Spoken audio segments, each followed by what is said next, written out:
Hi, welcome back to Psalms today, looking at Psalm 17. It's a psalm where David feels his enemies pressing in against him, where he's crying out to God based on his own uprightness and asking God to help him. I want us to jump in here just into the middle of the psalm, verses 6 to 9, where he says, I will call upon you, for you will answer me, O God. Incline your ear to me.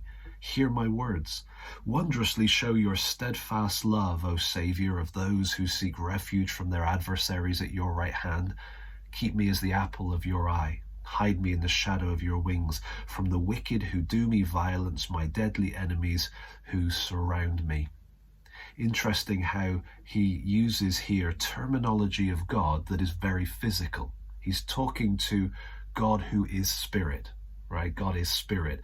He's not thinking specifically or focusing on the incarnate Christ who has a human body like us now because of the incarnation.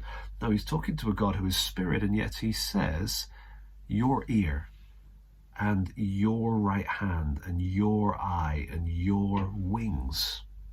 Now, this is not saying that God has an ear, a right hand, an eye, and two wings. What it's saying is that using this language that we would use of humans, or in one case of an animal, that conveys the truth about God.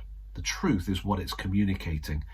So God's ear is saying he listens, right? He listens. And so his right hand is speaking of his power and authority and closeness to him, the position and so on. His eye, he's watching us. There's a label for this. It's called an anthropomorphism.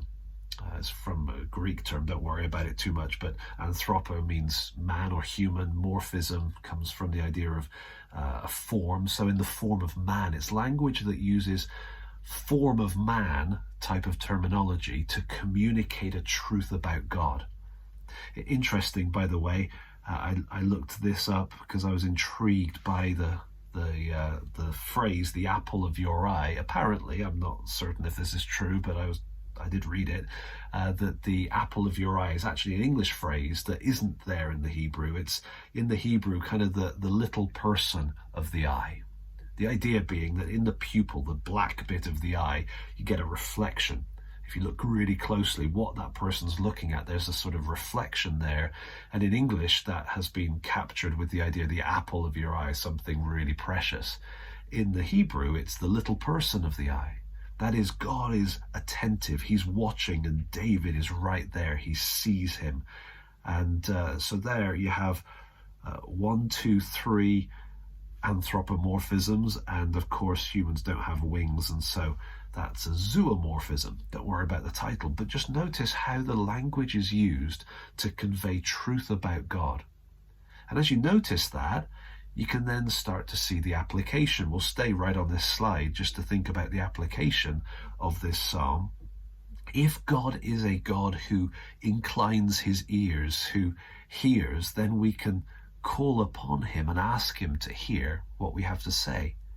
If God is a God who welcomes us to the position of his right hand, then he is a God who can do miracles and wondrously show his steadfast love.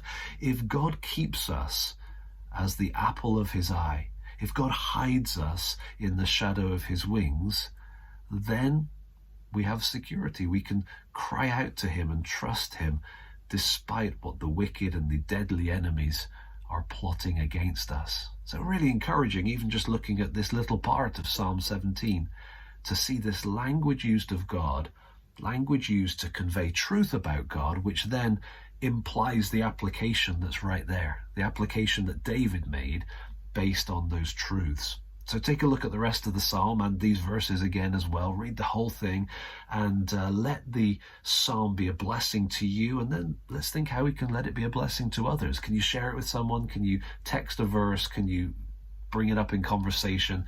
Can you put comments down in the comment section below? Let's share Psalm 17 and hopefully it can be a blessing to lots of other people too. It's a wonderful psalm. Thank you.